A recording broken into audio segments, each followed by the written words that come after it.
Još malo o ženama i o ženskim službama u Novom Zavetu. Druga poslanica Jovanova. Starešina izabranoj gospođi. Šta? Čekaj, šta? Znači, žena je starešina. Starešina izabranoj gospođi i njenoj deci. Ovdje Jovan, onaj što je pisao Otkrovenje, piše ženi koja je starešina crkve. I sad te molim, gospođo, znači stvarno je žensko. Ovdje je žena starešina crkve. I ne bilo koji, nego izabrana. Ona je izabrana da bude starešina. Pa kako to? Je li moguće da žena bude starešina crkve? Pa evo imamo primjer da jeste.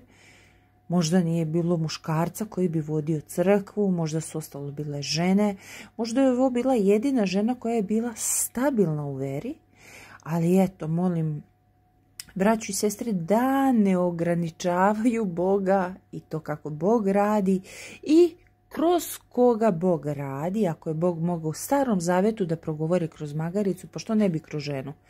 Setimo se da je žetva velika, radnika je malo. Molimo onog čija je žetva da pošalje radnike u žetvu.